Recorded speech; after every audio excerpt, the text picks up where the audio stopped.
Greetings all, and welcome to the 58th episode of TM Tactical Movement. For today, we'll be looking at the Rock Throw, Smackdown, Rock Tomb, Rock Blast, Rock Slide, Stone Edge, Rollout, Rock Wrecker, Power Gem, and Ancient Power Attacks, and the Sandstorm, Rock Polish, and Stealth Rock techniques. As its name suggests, the Rock Throw attack involves simply hurling a large cobble or boulder at the opponent, in turn damaging them from the sheer force of the projectile's impact. In truth, the Rock Throw attack is actually a bit more complex than its name might suggest.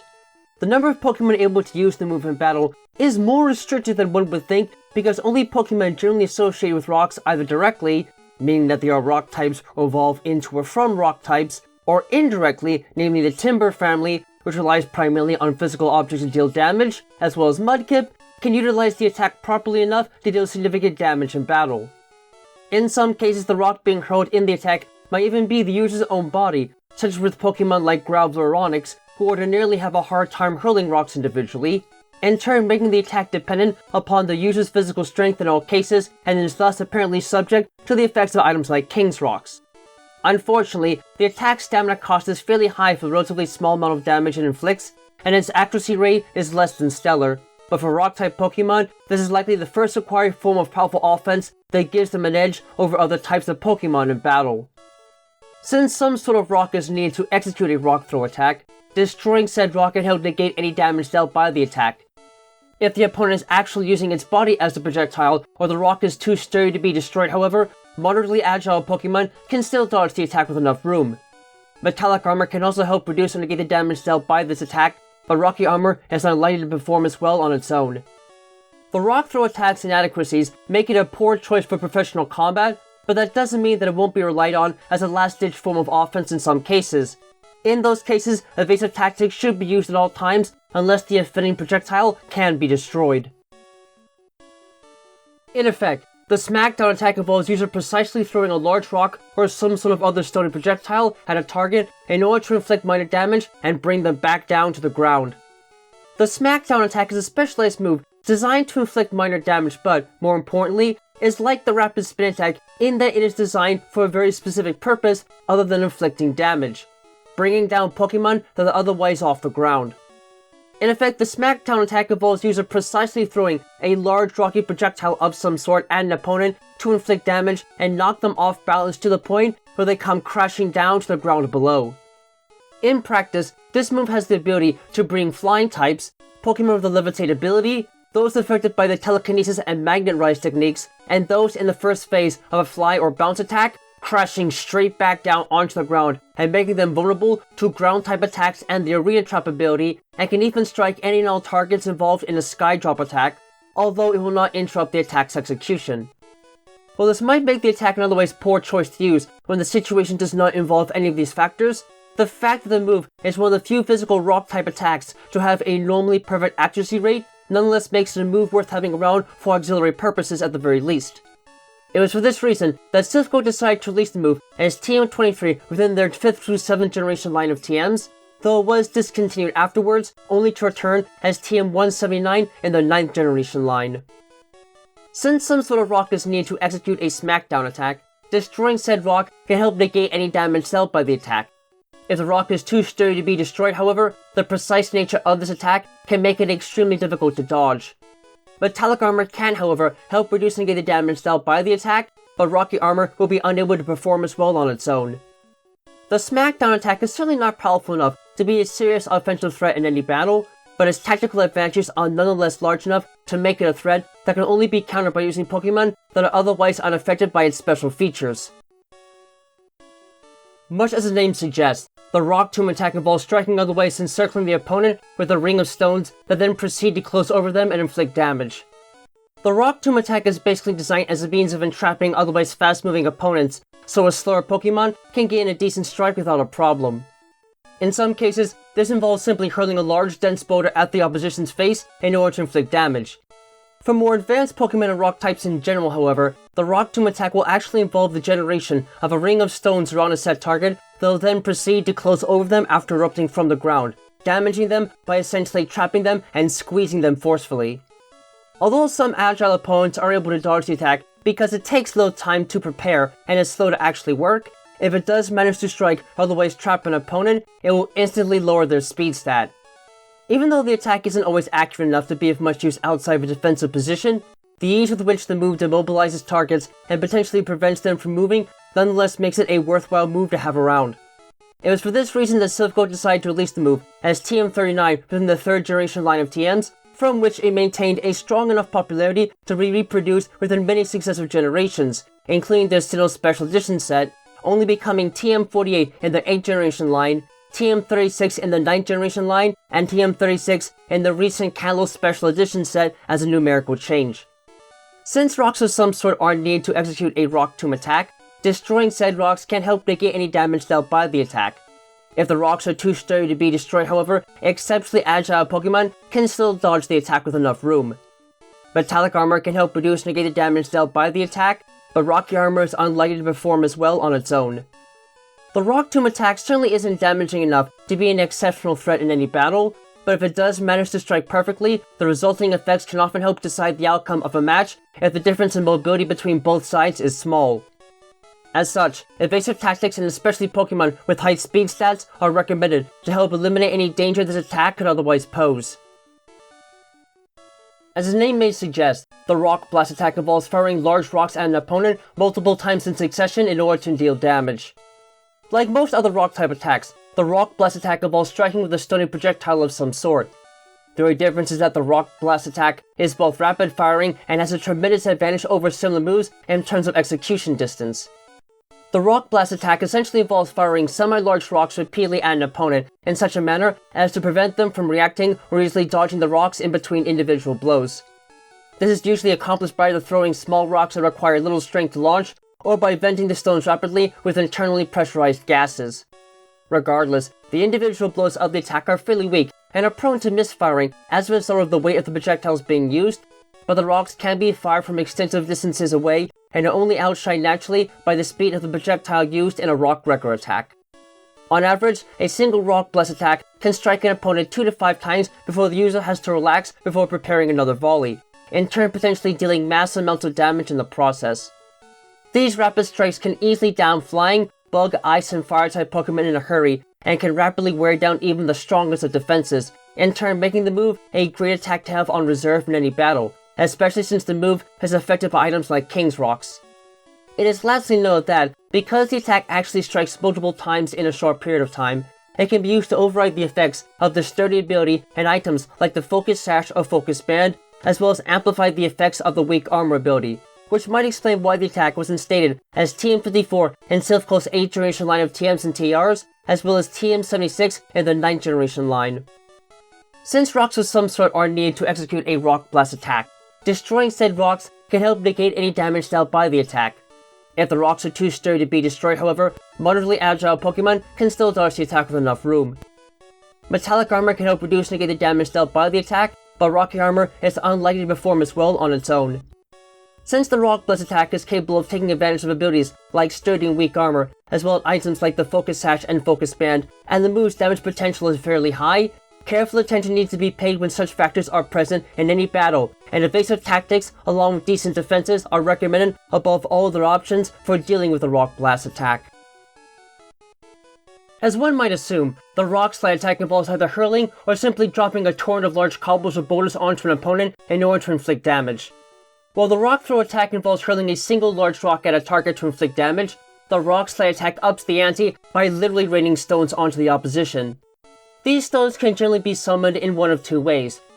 Either the rocks are picked up and thrown manually in quick succession, or the user sets off small quakes that cause boulders to rain down from surrounding hillsides as a gravity flow. Regardless, the damage dealt by a Rock Slide attack is fairly decent for the otherwise large amount of stamina needed to use the attack, and its accuracy rate is exactly the same as that of a Rock Throw attack, so it can easily be turned into a powerful offensive weapon in the hands of just about any Pokemon. Interestingly enough though, the attack does have two other properties that make it an effective tool for crowd control. For one thing, the attack cannot hit allies in multi-Pokemon battles, but it does have the capacity to hit all adjacent opponents in battle with only a 25% drop in base power, making it great for dealing damage to multiple opponents without suffering much in the way of backlash. Moreover, the torrential rain of rocks involved in the move has tremendous stopping power and has been shown to cause the opposition to flinch about 30% of the time, again adding to its effectiveness as a crowd control tactic. Not surprisingly, the potential of this move was recognized by Silphco early on and was released as TM48 within their first generation line of TMs, but was reluctantly pulled from the line due to its apparent unfairness in battle. Several years later though, the company rethought its decision and decided to release the move as TM80 within their 4th through 7th generation line of TMs and the Sinnoh Special Edition set, then TM22 in the 8th generation line, TM86 in the 9th generation line, and TM12 in the recent Kalos Special Edition set, from which the popularity of the move within tournaments has risen to nearly unbelievable levels. Since rocks of some sort are needed to execute a rock slide attack, destroying said rocks can help negate any damage dealt by the attack. If the rocks are too sturdy to be destroyed, however, moderately agile Pokémon can still dodge the attack with enough room. Metallic armor can help reduce or negate the damage dealt by the attack, but rocky armor is unlikely to perform as well on its own. The rock slide attack delivers far more bite and tactical trouble than its base power would otherwise suggest, so strong defenses, evasive tactics, and protection against flinching should be employed at all times to counter any possible effects the attack could have on a cohesive battle strategy, since continuous flinching can easily crush any sort of counterattack that might be underway. The Stone Edge attack essentially involves striking the opponent from below or the sides with a torrent of razor-sharp magnetized stones. Instead of simply hurling rocks at an opponent or burying them in sediment gravity flows, the Stone Edge attack actually forces the user to utilize his own electromagnetic field to directly cause damage to the opposition. This is usually possible because both Pokemon that can learn the attack naturally possess large concentrations of metals within their bodies that are readily magnetized and are capable of transferring charge easily from one object to another. By transferring charge directly into the ground and manipulating the electromagnetic field, some Pokemon can actually control sharp stone fragments within or on the ground and bring them crashing towards an opponent as a flurry of stabbing blows. The amount of damage dealt by this attack is fairly large, in turn making it a devastating move to use in battle, but the sheer preparation time needed to deliver the attack oftentimes makes it fairly inaccurate and poorly suited for extended combat. Nonetheless, the move offers two primary benefits that can make it worthwhile in the right circumstances, aside from being effective items like King's Rocks. First, the fact that the attack involves striking with sharp stone fragments means that the possibility of creating lacerations is exceptionally high, so the attack can prove to literally be a flesh ripper against unarmored opponents. Secondly, these slicing sharp stones tend to heighten the pain response of the opponent as they hit, so the attack has a higher chance of scoring a critical hit. Altogether, this makes the Stone Edge attack a fairly useful move for risk takers, in turn partially explaining why the attack has received much success on the battlefield ever since Silphco decided to release the move as TM71 within their 4th through 7th generation line of TMs and their Sinnoh Special Edition set, as well as TR75 in their first line of TRs, TM150 for the 9th generation line of TMs, and TM65 for the recent Kalos Special Edition set. Since rocks of some sort are needed to execute a Stone Edge attack, destroying said rocks can help negate any damage dealt by the attack. If the rocks are too sturdy to be destroyed, however, fairly agile Pokemon can still dodge the attack with enough room. Strong metallic armor can help reduce or negate the damage dealt by the attack, but weaker metallic armor and rocky armor in general are unlikely to perform as well on their own. The Stone Edge attack is not likely to be used as much as the Rock Slide attack or similar moves in battle, so it probably won't be a huge concern in most cases. Even so, evasive tactics, in conjunction with strong defenses and protection against critical hits if possible, are recommended above all of the possible courses of action if the attack is available to the opposition, as the damage potential of a single blow is simply too much to risk in any combat situation. Much as the name suggests, the Rollout attack involves rolling into a ball shape and repeatedly striking a target in such a way as to build up momentum with each strike. The Rollout attack can almost be thought of as a simple defense curl technique put into motion. The user simply curls into a tight ball and rolls into a target at maximum force. However, the move goes beyond this simple function in terms of the amount of damage it can actually do, which is uniquely labeled as a rock type attack for the sheer crushing blow the attack can deliver for brute force damage. While curled up and moving in this attack, the user cannot easily see where it is going at all times, so the move is less than accurate. However, every time it does manage to hit, the user ends up receiving much of the kinetic energy it expends using the move in the form of direct recoil. Instead of hurting them, however, this backlash of energy increases the amount of total mechanical energy within their bodies and begins to exponentially increase the amount of momentum they're able to maintain and gain with successive strikes. In layman's terms, this means that every time a rollout attack hits, the base power of the next blow, if it hits, will be doubled. This will occur a maximum of 4 times after the first strike before the user begins to move so fast that it can no longer control itself and must stop attacking to prevent personal injury. Overall, this means that the attack measly base power of 30 will eventually reach 480 at maximum impact, which is far more than nearly any other attack could ever possibly provide. Moreover, the tightness of the user's form and capacity to maintain sustained motion will be heavily enhanced if they decide to use a defense scroll technique beforehand, further doubling the amount of damage the attack inflicts. While there might only be a 59.09% chance of the attack ever reaching its maximum power without being broken, for trainers patient enough and willing to take that risk, the rollout attack can easily prove to be the most devastating rock-type attack available in any conflict. Due to the high rotational speeds used in the move, it is essentially impossible to physically counter the rollout attack. Moderately agile Pokémon, however, shouldn't have much trouble dodging the attack with enough room. Strong metallic armor can help reduce or negate the damage dealt by this attack, but weaker metallic armor and rocky armor in general are unlikely to perform as well at higher power levels. The rollout attack might be weak enough at first to be little more than a small bother to most, but if allowed to strike more than 2 times, the damage the attack is capable of inflicting can quickly become irreversible. As such, evasive tactics of the highest caliber are recommended for ensuring that the move never manages to reach such dangerous levels of power. In effect, the Rock Wrecker attack involves firing a fairly large rock at an opponent at tremendous speed in order to inflict damage. The Rock Wrecker attack could essentially be thought of as the basic Rock Blast attack thrown into overdrive, with rapid fire multiple strikes sacrificed for the benefits of pure power and absolute devastation. As such, the Rock Wrecker attack functions similarly to the Rock Blast attack, in that it involves firing rocks at an opponent in order to inflict damage. The primary differences are that the attack replaces many smaller rocks with one fairly large one, and the attack is fired at such tremendous speeds that the damage done by the impact is far, far more severe. In fact, the Rock Wrecker attack is just as powerful as the Head Smash attack, and is noticeably more accurate as well, though it is still less than perfectly accurate since the attack takes some time to prepare. Not surprisingly, the Rock Wrecker attack takes a great deal of stamina to use, and is very dependent upon anatomy for function, so only a handful of Pokémon are actually able to learn it. Nonetheless, the move is more than potent enough to be a threat in battle. It is noted though that the use of this attack is very straining on the muscle systems of the user and forces them to take a few moments after use to recharge their energy. Considering how damaging the projectile is, however, it's still unlikely that anything short of a heavily armored steel type will be able to resist its effects, especially considering it is affected by items like King's Rocks, and thus makes this of little concern. Although the Rock Wrecker attack utilizes a rocky projectile to deal damage, the actual projectile is usually delivered too quickly for it to be destroyed by the vast majority of Pokémon before impact. Moderately agile Pokémon, however, can still dodge the attack with enough room. Strong metallic armor can help reduce or negate the damage dealt by this attack, but weaker metallic armor and rocky armor in general are unlikely to perform as well on their own. The Rock Wrecker attack is an utterly monstrous weapon, capable of literally flattening anything that it strikes in most scenarios, so evasive tactics are recommended above all other courses of action in order to avoid ever getting struck by it in the first place, in conjunction with the strongest of defenses in case it does manage to hit. In effect, the Power Gem attack involves user releasing concentrated light energy from part of its body, usually a gem of some sort, to inflict damage.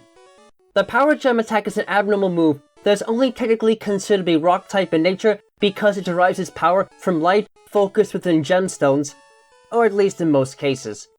Since many species of Pokémon naturally possess some sort of crystalline object on their bodies as part of the natural anatomy, the Power Gem attack can be learned by a wide variety of creatures and is in no way dependent upon the user's type.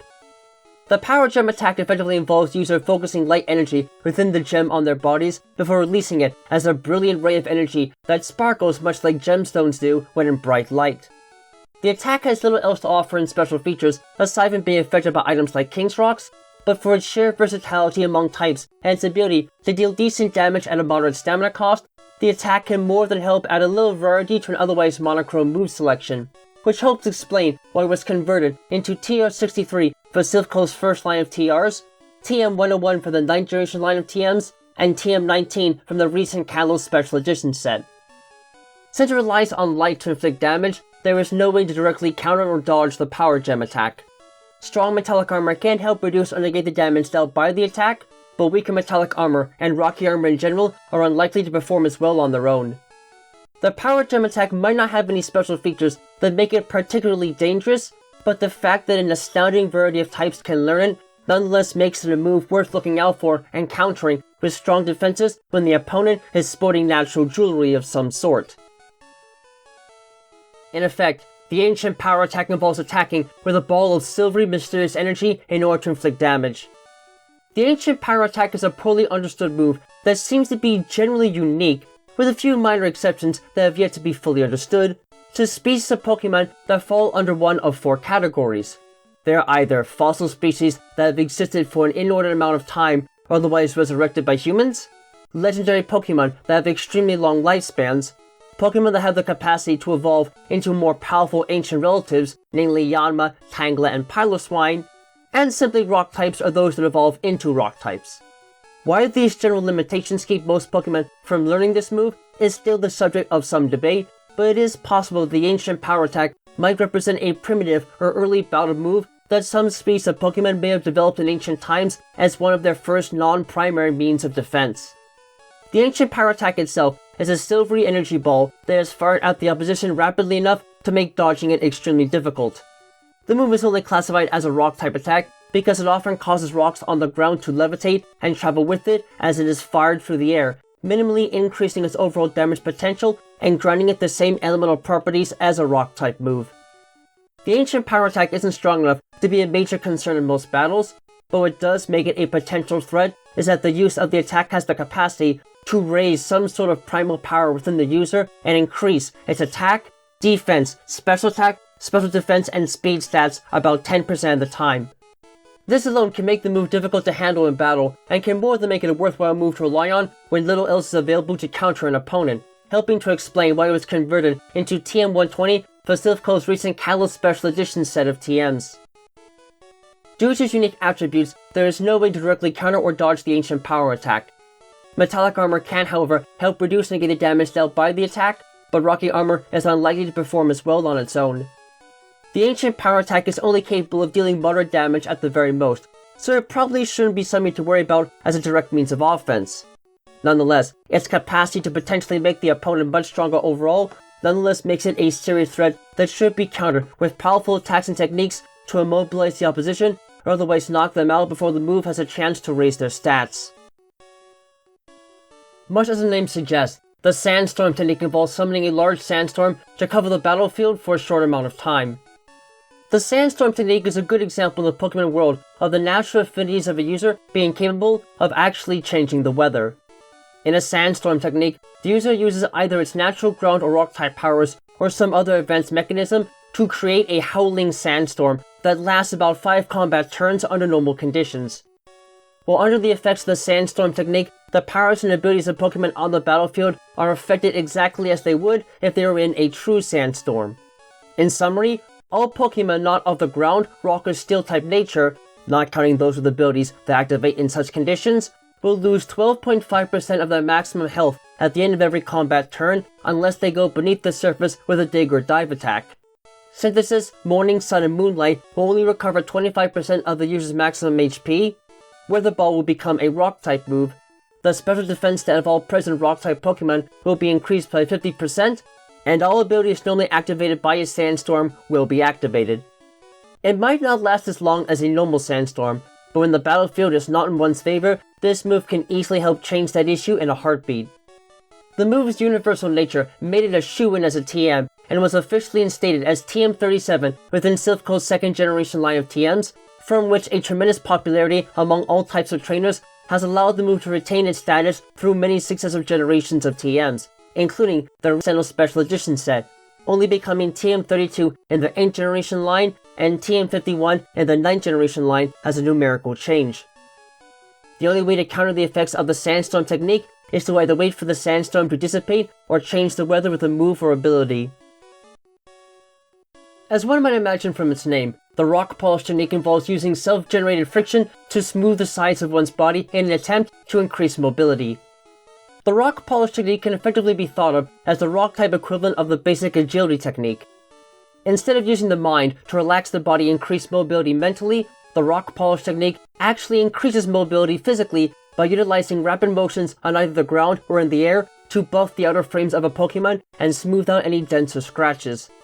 This in turn induces a sense of both mental and physical well-being that increases the user's agility to move quickly and critically increases their speed stat, about twice as much as normal.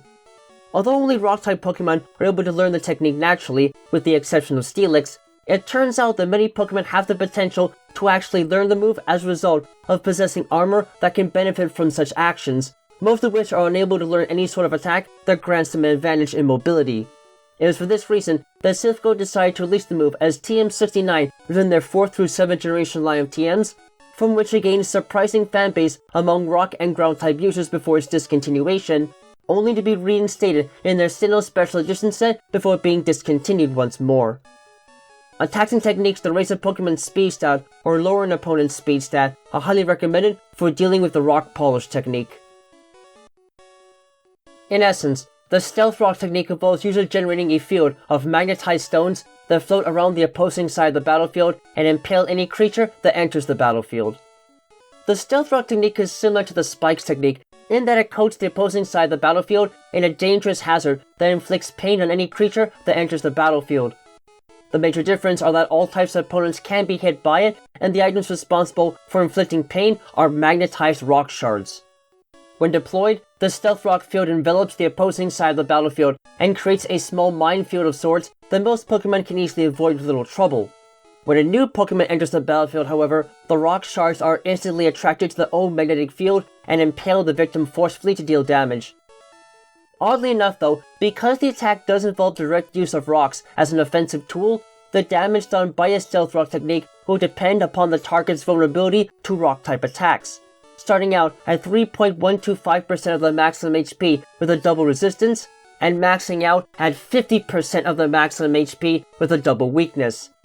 This can make the Stealth Rock technique a devious defensive weapon that few anti-defensive teams will be able to counter effectively, making it perhaps the most dangerous hazard-generating tool a Pokémon can have access to in many cases, even though it can still be removed by the Rapid Spin and Defog moves.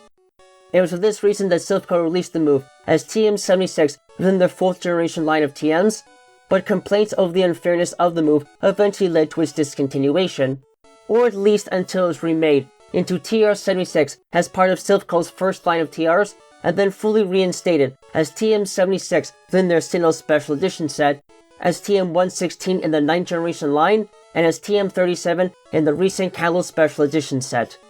Without access to a rapid spin attack or defog technique, there is no way to directly counter the effects of the Stealth Rock technique. That's it for this episode, so stay tuned to the next episode of TM Technical Movement.